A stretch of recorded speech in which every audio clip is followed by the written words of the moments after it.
Welcome to Tea Time with Talent Acquisition, the podcast aimed at fostering knowledge and sharing stories within the vibrant talent acquisition community.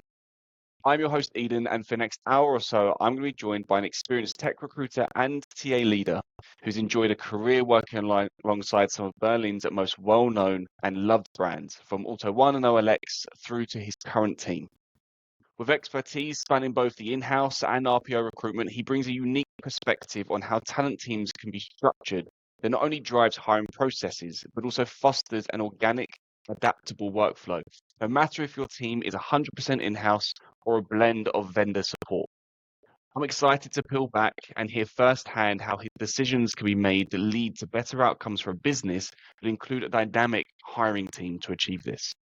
So when you're ready, grab your favorite tea or coffee if you prefer, and join me in welcoming today's guest, Mykhailo, the team lead of global tech recruitment with the team at Flix. So thank you so much for joining.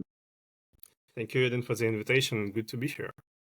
I appreciate it. Look, before we dive into the core topic of today, which is, structuring your TA team, I do like to kind of just understand a little bit more about, our core topic as we go through the podcast is what do you feel makes a high performing recruitment team? And I feel like there's some of the answers you might give here might lead into the rest of the podcast, which is fine. But just from your perspective, like a high level overview, what constitutes a high performing recruitment team to you? To me, the main idea is actually to become talent advisors rather than someone who is just serving the business, right? And to do that, of course, you have to be in a position to share your expertise. So you have to kind of have a seat at the table, and of course, sharing valuable inputs, right? Whenever the C-level folks see that you are able to actually steer them and show them the direction, they would appreciate it and go back to your advice, like on the ongoing basis rather than just one time. So that's the main one. For sure, and overall, it's about building horizontal and vertical connections within the organization. So ideally, becoming really embedded part of tech organization in my current experience. Okay. So it's pushing yourself, not just say I'm a recruiter, I'm delivering, but it's advising, and then it's also being able to network and collaborate closely with all parts of a business, and that helps drive a successful recruitment team to you. Yeah, exactly. So first of all, you should have a deep understanding of the business, how it works in general, right? And how those teams are interconnected within the organization, not necessarily only tech side, but also, how do we make profit? What does it take? And that's the foundation, actually. It then helps, of course, to speak the same language the stakeholders are speaking, to understand them really deeper, and being at the same boat, playing for the same team. The buzzword is recruitment is a team sport, but it really is, right? It really is. But to really align and to make everyone working as a team, it takes an effort, and it takes some work done from the TA side, especially from the leadership. So with this obviously episode that I purposely called it influence, or I put influence, so building talent teams that can influence, right? And the reason I've done that is ultimately the conversation leading up to this, you and I, we've spoken a few times, and you use that phrase influence, and I think it's quite a powerful word. So when you talk about creating a team that can influence, what do you actually mean by that? So it's all about adding value. It's about being bold enough to advise and to call out some potential mistakes. Like, as an example, you are getting a very hard to find unicorn profile. You just know you are out there. You are talking to those candidates. It's really, really hard to find skill set. It might work out, but it would be rather a lucky punch other than a strategy. And I would rather try to do strategic planning rather than just rely on luck, basically, right? And you have to be able to also confirm your point of view utilizing data and visualizing it really well, making it easy to understand. Because I mean, it's good just purely theorizing about something, but Mhm. unless you have data, it's just not a serious conversation. Especially when we are dealing with C-level folks or just stakeholders in general. People are speaking the numbers language, data Yeah. language, and you have to adjust. Okay. So it's been able to come to the conversation, support your argument, whether for or against something happening, and utilizing data. And that's the Mm, influence part that you're looking at. Is yeah. there, and we're talking about the team structure, right? And I mentioned at the beginning, a little bit around being 100% in-house or having kind of a mix between vendor support and Mhm. in-house. From your experience leading various teams, is there an optimal team structure that you feel blends quite well in? Let's call it kind of kind of the companies that you've worked with. Mhm, mhm, mhm. Depends. So we are in a current macroeconomic cycle is leading me towards a sort of mixture between core in-house team and Hmm. also weather RPO agency Hmm. solutions. So it's super important to have expertise in-house. Yeah. But also, I think that you should be in position, you should have some flexibility to actually onboard and offboard additional resources easily without, well, let's be honest, legal hassles, without reputational hassles, and just, well, in a speedy manner. So, in a, dynamic environment, whenever the hiring need increases suddenly, all right, you should be able to go there on the market and select 1-2 vendors that could do a job for you. Your in-house team should be in position to onboard them properly. That's the ideal setup for me now, because of flexibility, because of costs as well. So you mentioned there when obviously hiring ramps up.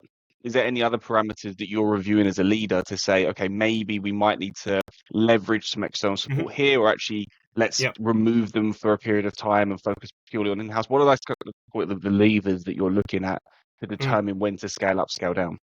Yeah, absolutely. So it comes down to their demand, actually, to the hiring demand, and knowing your team well. So you know the strengths of your team, you know where they Hmm. are able to deliver fast and with a good quality, and you also know the gaps, right? So whenever we have a gap, I would then sit down and decide. uh, do we go and talk to niche vendors who are able Hmm. to deliver us that niche skill set from the market, or do we actually have time to upscale the team a little bit? And yes, compromising on the speed, but then we are actually building this like muscle within the team, and like in 3 months time from now, we are becoming very knowledgeable about additional area. As well as we are having relevant pipeline, relevant talent pool available already in-house, not relying on the vendor. So you're specifically looking at, when you talk about gap, you're looking at what skills are going to be hiring for, and do we Mhm. have experience or exposure as a team hiring that skill set? If not, the trade-offs. Do we need to hire it yesterday from the hiring Mhm. manager perspective, maybe go to an agency or to an Yeah. RPO? And if not, then can we utilize the time to ramp up the team internally? Yes, and I always try to. On top of that, I always try to connect the need, the business driver to the internal team motivations. That's like looking for the win-win scenario. So basically, Mhm. having ongoing and in-depth conversation with individual contributors. As a leader, you would know what drives them, what they would like to understand better, maybe try in another area, and that could be actually a potential winning situation to assign, say, a new area to a particular individual contributor. So basically taking the team into account, not only like delivering blindly, but also growing the team ideally.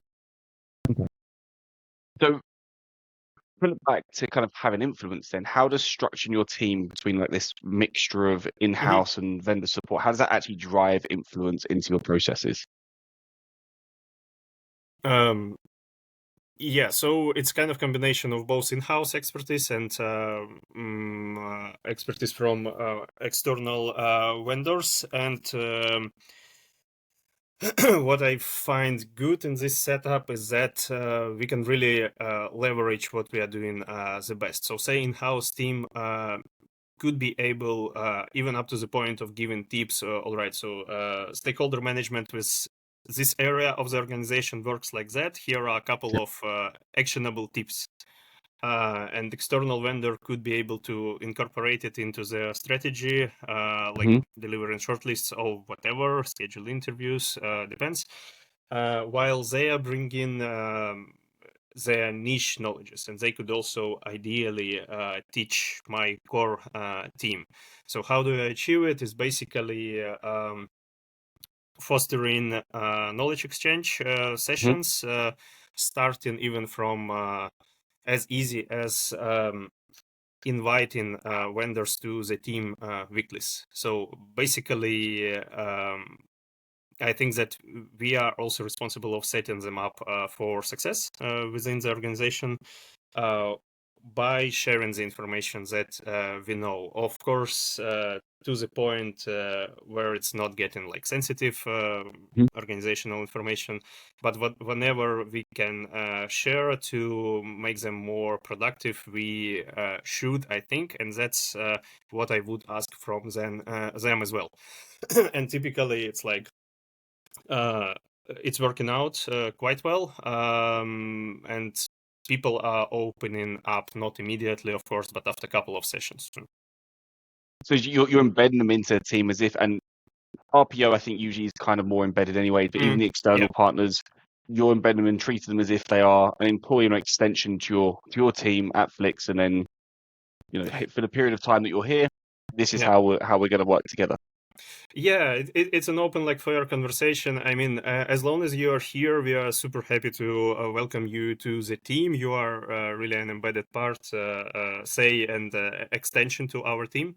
But when the time comes, I mean, well, it's the nature of the vendor's work, right? So, but even if so, we never know when a new hiring demand pops up in the future. Might be in 3 months, might be next year. And we have already invested in good relationships. We saw that, say, it's working out, so why not working with the same vendor again, especially when the core team is like still there, say, and they already sometimes even missing people from the vendor side, and typically happy to work together again. I love that approach. I genuinely do, because I think that I've done this now for nearly 12 years as an external partner, and I've seen a whole variety of processes where I get a job description. I don't even get that sometimes. I get like a line and say, go find this. Okay, well, there's a little bit of a follow-up to do there. But then you get the extent of, and I'll take your example, and I've had it more recently as well with one of the teams I work with in Berlin, who, I get everything. I get onboarded to the system. I'm on Slack channels. We're on Slack with everyone now because it just makes life 10 times easier. You become part of the team, and that's how it should be. And I've just literally had it last week where I hired with a company, I think it was 3 years ago now. I haven't hired with them since. I've just kept in touch. You keep in touch, keep them warm. And they messaged me and said, we're hiring again. Would like to work with you again. I'm like, there you go. But that is exactly because we onboarded with them. We had the process with them, and you just stay there. I love the fact, but most teams don't necessarily do it like that. So I want to dive into that a little bit more, but I am curious because when we talk about vendors, and I want to stress, I didn't push you into this topic, and I know it feels weird because I'm the external and I'm, saying, hey, come work with externals and partners. It's not that. I do genuinely believe 99% of the time you don't need a partner. You can do it all in-house, and it's just that 1% of the time that you need someone. You need to get out of a sticky situation, a particular skill set, skill in, high demand, whatever, right? So how do you go about choosing vendors when we all say the same shit? But let's be honest, we all lean on companies, we all lean on referrals, we all say we do the same thing. Proof for us is in the pudding, as it were. I'm quite happy to say we work hard, but give us a try and then you'll see for yourself. But how do you go about when you've got loads of inbound pitches, probably what, 3, 4, 5, a minimum a day, I'd imagine. So how are you kind of saying, let's go give them a try? Mm-hmm. Well, previous experience, if it worked in other setup, I would try to map it and adjust it to the current environment and try and understand whether it's going to work out or not. Well, references from the network, of course, play some role in there, but also talking to them, going to some introductory call and asking additional questions. PowerPoint is nice to see, of course, but then, it's more resembling to what you have mentioned. They all kind of look alike, basically. But then by asking follow-up question, digging deeper into certain niche, or just asking an open question, okay, tell me, what do you know about this market for this particular skill set? What are the challenges? You would then see, does this vendor add some value, or it's just basically a repetition of what you already kind of know. That would be not maybe a red flag, but an orange flag. Like if you're really specializing in certain niche, and I was able to, chat GPT it in 3 seconds and get exactly Same the answer. bullet points, the same output. So maybe not what I'm looking for. Then I could really ask my team to work on this position rather than paying additional money. And also there is no lack of vendors, right? So what I'm trying to do is always agreeing on very flexible terms of offboarding. If it doesn't work out, it shouldn't be 3 months lockdown for me that I'm still keep paying with a gardening leave or whatever we call it. It should be really flexible, and vendors should be like sure enough that they can deliver, and then it's not a problem at all. If it's like 2 weeks of notice, it's also a good sign to me. So you're willing to take the conversations to learn about these people, and you've got kind of your own follow-up questions. But you're digging into, do they actually know what they're talking about? Do they have the expertise that we really need to plug that gap, or are they just giving me lip service, essentially? Exactly. And also, it depends on the need again. So there are two main strategies that I could think of. It's either giving a niche search to the vendor, or big volume, extremely big volume, so that I wouldn't burn my team out, almost a call center kind of thing with like 15 calls per day, 10 calls per day. I would rather prefer they are focusing also on some more strategic work, improving the processes. It's also very important part for me, so people would feel the impact not only by filling the positions, but also doing something more for broader HR organization. Okay. You hit the nail on the head. You said there's never an end to suppliers, and new agencies, new RPOs, new companies pop up literally daily. You can't take calls of everyone. So you're leaning into referrals, you're leaning into what maybe what's worked before, but honestly, how frequently do you speak to cold outreach to companies? Not often. It's all about timing, right? It's like with the candidate also, if they are not keen to move right now, no matter how crafty your message is, how many emojis or lack of emojis you're having there, it just doesn't. It's not going to work out. If it really stays out, then I would probably speak for the future, but I cannot even tell you from the top of my head what should it be, like what kind of approach should it be. It's like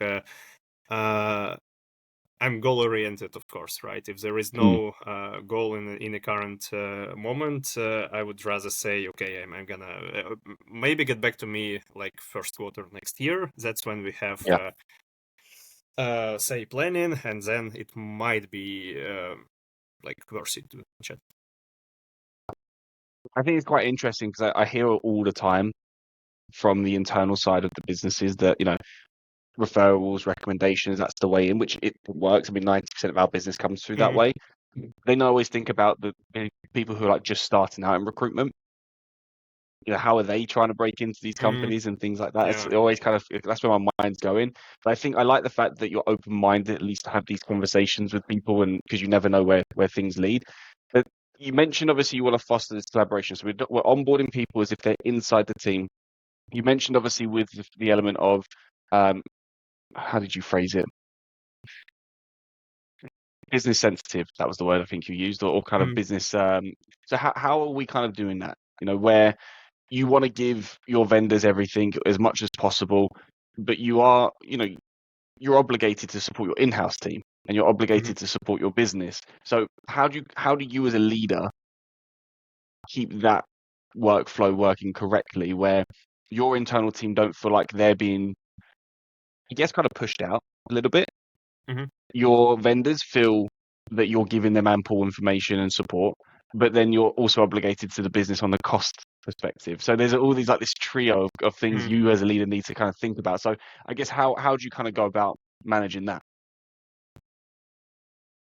It's actually utilizing the strong sides of the individual contributors, and knowing also their motivations. So say someone would like to become team lead in 1, 2, 3, 5 years from now.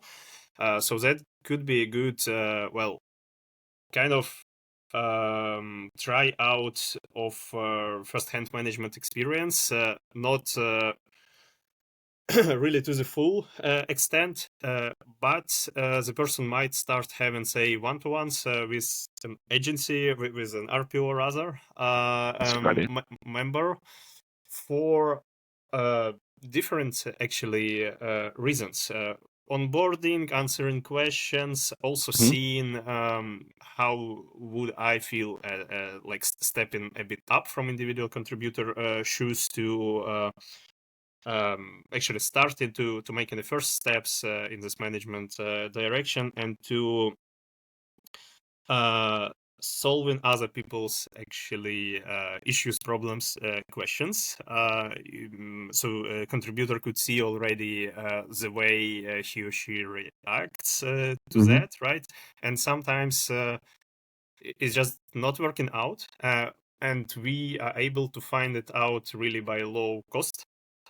Then rather than making a move and betting on the person to actually change the org chart and also make a company or like HR org wide announcement, and just to find out after 3 months that it's not what I have imagined. So it's kind of in from that perspective, vendor's employee would be a kind of a guinea pig a bit, yes, but also there is some value in it for sure. Even if it's not working out to the full extent, in-house employee could share a lot of knowledges, and it still makes a good investment for both sides, I believe. I'd say I really like that example. I've actually never thought of it like that, and now you've said it. Now I understand why some of my contacts are my contacts. Probably. I mean, it might not be that reasoning, but it does actually make sense. It's a really good way to lean someone into more people leadership without having to be leading people internally. As a leader, obviously, you've got your motivations from your internal team. The external vendors will have their motivations. And I mentioned to you before, I feel like sometimes there's this disconnect, right? And if you take especially the last few years, on the internal side, layoffs have been rife. Everyone's been severely impacted. And, from the external side, we're still there just trying to, work through, find out how we can support businesses and whatnot. But like I said, the disconnect can sometimes come with, well, they're here to take my job. And, then the external's like, well, we just want to make the placement. I actually don't agree with either statement, but there's statements I hear an awful lot. I think that's just far too broad stroke. How do you manage that as a leader? Like how are you ensuring to your team that, hey, they're here to help, and how do you say to your vendors, look, you need to support us in the right way, follow our process, because you're caught in the middle. But how are you managing that effectively? Yeah, it's like precisely that. It's the position that exactly determines whether it's gluing all up or everything is falling apart, basically. Yeah. So, how to address it? In my opinion, you should be as transparent as you can be. Really explaining the decisions. So this decision was made because this and that. And for internal team, they need to understand basically where it's all coming from and why we are also taking external support. Also, to give you another example, in my previous company, I had a situation when RPO folks actually helped us with some projects as well, because it just happened so that they had needed expertise for in the particular area, and they partnered up with the core team members to deliver a certain project, like say in 3 months' time, on top of their operational like recruitment, core recruitment duties. That required, of course, some explanation as well.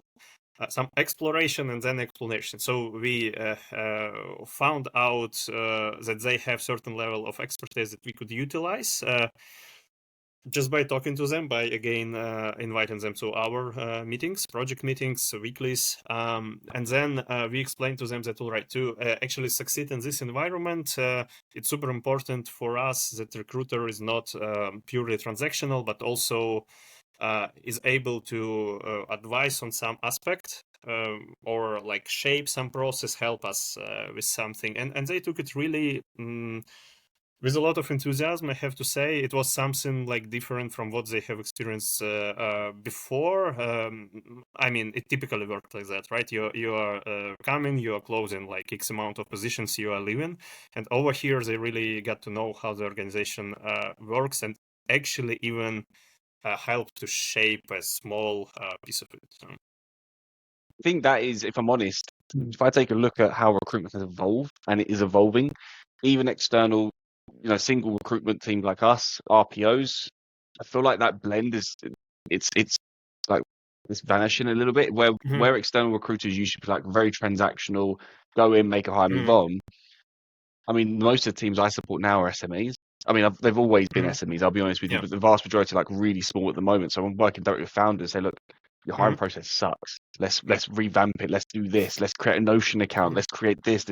Like you do all that side of things. You don't think about it because it's not the sell that we're doing. Our sell is we find you people. But then when you really think about it, like you are shaping it. I absolutely love when companies, like I said, in your position, embrace this because it's not. And this is actually, this comes full circle to the podcast, by the way. There's no one right way to do recruitment. There's no, external is the only way, RPO is the only way, internal is the only way. It's like there's this blend. And I fully agree that internal teams should be able to manage the vast majority of things without any involvement from anyone. But there's reasons where you might need to do it. And this is that. And you've kind of proven multiple times some really good examples where it works. My last question to you, Mykhailo, is there a standout example that you have where bringing on a vendor dramatically helped improve your internal team? I'm not gonna call the names out, right? But No. That's also, fine. also gonna just go to the content of it. So basically, we had a kind of boomerang hire, as we called, but in sense of RPO, like re-onboarding particular RPO, I don't know, 3 times or so, with a little breaks. Wow. Why is that? Because, well, first, it really felt for all parties that they were integrated part of the team. They were able to do a really like heavy lifting in the sense Mhm. of working on a big volume, which freed up capacity for the core team to work on those projects. Because there's always something, you should always clean the house so that everyone becomes more productive actually, rather than caught up with admin stuff. Say. And also, they were taking part in some of the projects. So we are talking about people with like 10 years of experience in recruitment or so. Of course, they have seen many clients, so they have seen how it works there, what worked out, what didn't work out. Mhm. And we were able to utilize this experience and actually to like say shape a referral program in a certain way so it would be more appealing, not necessarily only focusing on like money on incentives, but Mhm. just narratives, um, uh, as well as other projects. So it's basically it came again from the trust, from the clarity, from understanding why you're here to achieve a certain goal. And yes, when it comes to end, we part ways for now, but there is a great chance that you're gonna be back when the hiring need increases. Say we are opening hiring in another country, we might as well go for your expertise there if you have it, right? Or just continuing basically what we were doing before, after like the natural decreasing of volume, we are totally able to kind of cover it by our in-house team. But if not, we know whom to call, and it's a like very privileged position to be in, actually, to understand that you do not have to research and talk to 20, 10 external companies. You just know exactly the quality you get. I love that. And like I said, it's how recruitment in my eyes is moving forward. It's that mix in-house hybrid, like flexible workforce. That's ultimately what we're creating now. And but Mykhailo, I really appreciate you being transparent and candid about this. Like I said, it's a topic that I've wanted someone to talk to. I've been waiting for someone to bring this up, and we're 60 odd episodes in, and finally someone said, "Yeah, I want to talk about that." So I appreciate it because it means that we've got different parts of our job, but we have a same shared mentality of how teams can be structured. If someone wanted to pick this up a little bit further with you, dig into your mindset a little bit more, learn a bit more about your team, where is the best place that they can find you? LinkedIn would be the best place. I'm checking it almost daily, I would say, almost daily. I feel like that's the only response everyone gives me. And one day someone's going to bring up a new tool, and all recruiters are going to move on to that new tool. We'll see. But thank you so much. I genuinely appreciate it. And hopefully our listeners, be it nice you're a leader, can draw something from this today and learn, a little bit more what structuring teams have worked for you and how maybe they can do that for their own teams to help drive more of that influence in the process. But thank you so much. Thank you. I appreciate it. The pleasure is mine. Bye bye.